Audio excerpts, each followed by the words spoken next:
नमस्कार मित्रों, राधे राधे, जय श्री कृष्णा, जय श्री राम, हर हर महादेव।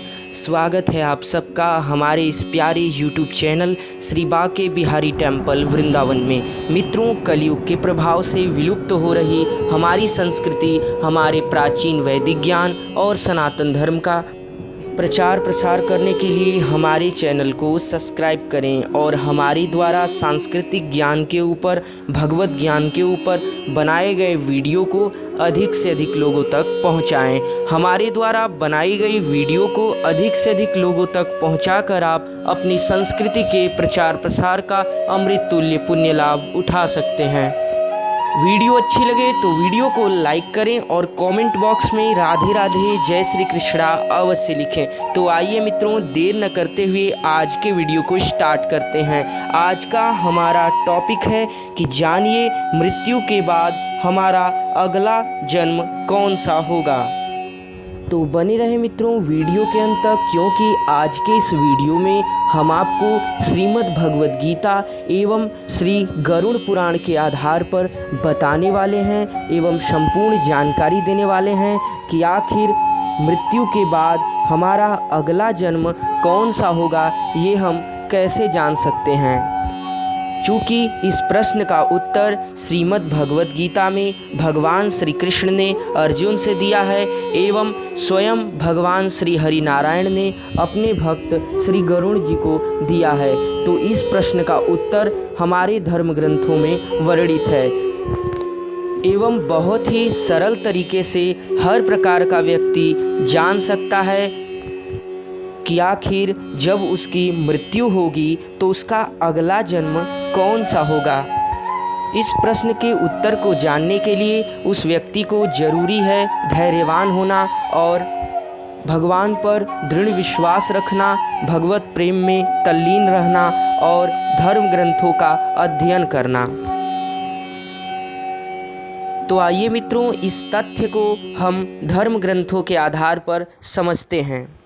मित्रों, हमारे प्राचीन सनातन धर्म के प्राचीन धर्म ग्रंथों के आधार पर किसी भी व्यक्ति का अगला जन्म उसके वर्तमान जन्म के कर्म पर निर्भर करता है एवं वर्तमान जन्म के कर्म से लेकर पूर्व जन्म के कर्म पर भी निर्भर होता है। जो भी व्यक्ति अपने अगला जन्म जानना चाहता है कि उसके मृत्यु होने के बाद उसका अगला जन्म कौन सा होगा, उसे यह जान लेना अति आवश्यक है कि वर्तमान समय में उसका कर्म कैसा चल रहा है। क्योंकि जैसे मृत्यु एक अटल सत्य है, वैसे विभिन्न प्रकार के कर्म अनुसार विभिन्न प्रकार के योनि भी हमें प्राप्त होती है। इस बात की जानकारी गरुड़ पुराण में दिया गया है। लेकिन मित्रों, सनातन धर्म के धर्म ग्रंथों में यह भी वर्णन है कि कुछ व्यक्ति अर्थात कुछ मनुष्यों का पूर्व जन्म के आधार पर जितने भी पाप कर्म संचित होते हैं, वे व्यक्ति अगर मनुष्य शरीर को प्राप्त किया हुआ है तो वह भगवान की दृढ़ भक्ति करके अपने पूर्व जन्म के पापों को काट सकता है एवं अपने पूर्व जन्म के पापों का प्रायश्चित कर वह व्यक्ति दृढ़ विश्वास करे कि अब से वह कोई भी पाप कर्म नहीं करेगा, तो उस व्यक्ति के पूर्व जन्म से लेकर इस जन्म के सारे पाप कट जाते हैं और ईश्वर से दृढ़ प्रेम करने के साथ साथ वह व्यक्ति का दोबारा जन्म नहीं होता और वह व्यक्ति भगवान के नित्य धाम को प्राप्त हो जाता है। वहीं दूसरे प्रकार के व्यक्ति होते हैं जैसा कि वे भगवान से दृढ़ प्रेम नहीं करते अर्थात भक्ति नहीं कर पाते, केवल दान पुण्य आदि कर्मों में ही विश्वास रखते हैं और विभिन्न प्रकार के देवी देवताओं का पूजन करते हैं, लेकिन उनके अंदर पूर्ण रूप से भगवत प्रेम जागृत नहीं होता है। ऐसे व्यक्ति का पूर्व जन्म अवश्य होता है, लेकिन ऐसे व्यक्ति को स्वर्ग की प्राप्ति होती है। और फिर जिस प्रकार से व्यक्ति सारे पुण्यों को समाप्त कर स्वर्ग में अपने सुखों को भोग लेता है, वह व्यक्ति का वापस फिर से इस भौतिक संसार में जन्म होता है। और तीसरे प्रकार के व्यक्ति जो कि नित्य पाप ही करते रहते हैं, ऐसे व्यक्ति का जन्म अवश्य होता है, लेकिन नीच योनियों में जन्म होता है, अर्थात बिच्छू, कीड़े मकोड़े, सर्प, राक्षस, भूत प्रेत इत्यादि। लेकिन इस जन्म से पूर्व वे व्यक्ति नरक को जाते हैं।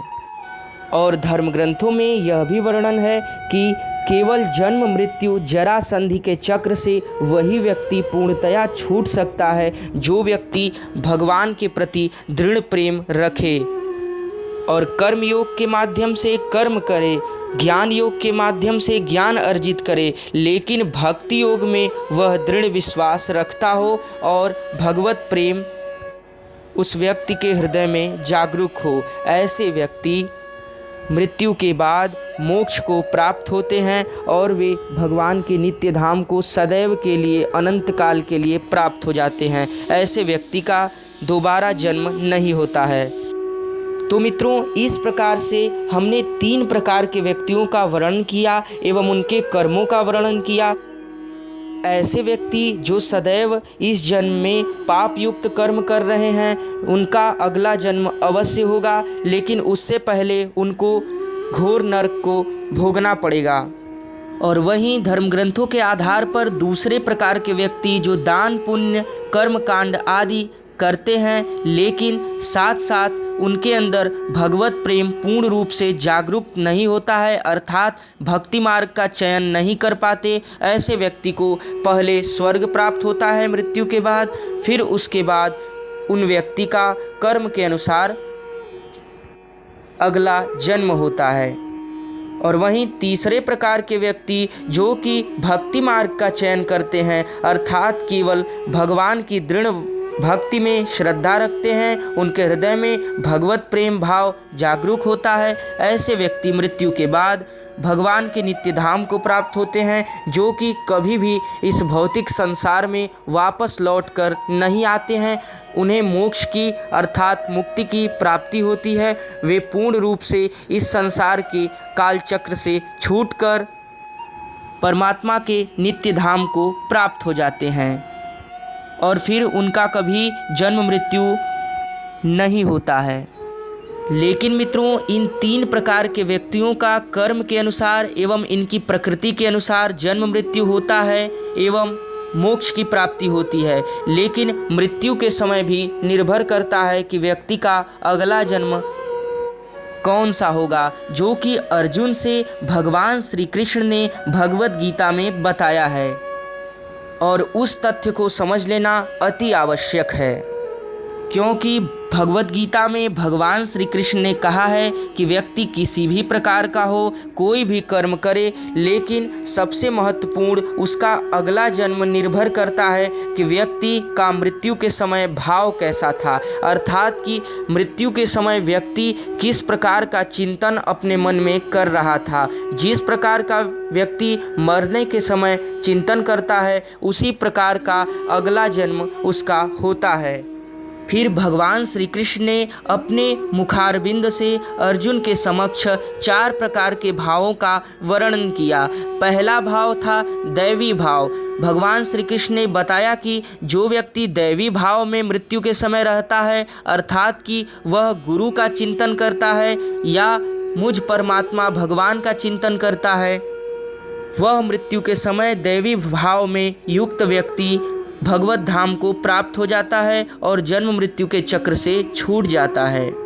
अर्थात कि दैवी भाव के माध्यम से भगवान श्री कृष्ण ने कहा कि जो व्यक्ति भूत प्रेत का स्मरण मृत्यु के समय करता है, वह भूत प्रेत को प्राप्त होता है। जो देवी देवताओं का उपासक होता है, वह देवी देवताओं के स्वर्ग को प्राप्त होता है।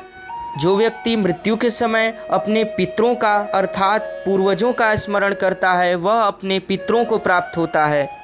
एवं इसी प्रकार मित्रों, यक्ष, किन्नर, गंधर्व, राक्षस आदि कई प्रकार के योनियों का जो व्यक्ति मृत्यु के समय स्मरण करता है, वह उसी योनि को अगले जन्म में प्राप्त होता है। और इसी प्रकार भगवान श्री कृष्ण ने दूसरा भाव बताया, सात्विक भाव, अर्थात कि सात्विक भाव के माध्यम से मृत्यु के समय जो व्यक्ति देवी देवताओं का स्मरण करता है, वह व्यक्ति उन देवी देवताओं के योनि को प्राप्त होता है उसे स्वर्ग आदि कई लोकों की प्राप्ति होती है। और इसी प्रकार भगवान श्री कृष्ण ने तीसरा भाव बताया, राजस्व भाव। राजस्व भाव में व्यक्ति मृत्यु के समय किसी भी प्रकार के मनुष्य का चिंतन करता है, चाहे वह स्त्री हो, पुरुष हो, नपुंसक हो या माता पिता, भाई बहन, पत्नी या कोई सगे संबंधी हो। वह राजस्व भाव में स्थित होकर व्यक्ति मनुष्य योनि को दोबारा प्राप्त होता है, अर्थात कि उसका अगला जन्म फिर से मनुष्य का ही होता है। ऐसा इसलिए क्योंकि वह व्यक्ति मृत्यु के समय राजस्व भाव के कारण मनुष्य का ही चिंतन कर रहा था। और मित्रों, भगवान श्री कृष्ण ने चौथा बताया तामसिक भाव। तामसिक भाव में व्यक्ति मृत्यु के समय राक्षस का चिंतन करता है तो वह राक्षस योनि को प्राप्त होता है। और राक्षस योनि में कई प्रकार के होते हैं, जैसे भूत, प्रेत, पिशाच, निशाचर, दैत्य, डाकुनी, शाकनी, यम, अग्नि, लाल भक्ष इत्यादि कई प्रकार के राक्षस होते हैं। तो इस प्रकार मित्रों, भगवत गीता में भगवान श्री कृष्ण ने बताया कि व्यक्ति मृत्यु के बाद अगला जन्म कौन सा प्राप्त होगा, यह व्यक्ति जीते जी जान सकता है। यह दो तथ्यों पर निर्भर करता है। पहला तथ्य कि व्यक्ति इस जन्म में कौन सा किस प्रकार का कर्म कर रहा है, जो कि मैंने वीडियो के माध्यम से 3 प्रकार के व्यक्तियों को विभिन्न 3 प्रकार का कर्म बताया। और दूसरा तथ्य महत्वपूर्ण है कि व्यक्ति के मृत्यु के समय किस प्रकार का चिंतन कर रहा है, जिसमें हमने 4 प्रकार के भावों का वर्णन किया, दैवी भाव, सात्विक भाव, राजस भाव एवं तामसिक भाव। इस प्रकार से मित्रों, आज का हमारा यह वीडियो समाप्त होता है। तो आशा करते हैं मित्रों कि आज के इस वीडियो में आप सभी लोगों को महत्वपूर्ण जानकारी प्राप्त हुई होगी। तो इस वीडियो को अधिक से अधिक भक्तों तक पहुंचाएं, ताकि सनातन धर्म का प्रचार प्रसार का अद्भुत पुण्य लाभ आप सभी लोग उठा सकें। चैनल को सब्सक्राइब करना ना भूलें। मिलते हैं एक नई जानकारी के साथ, तब तक के लिए राधे राधे, जय श्री कृष्णा।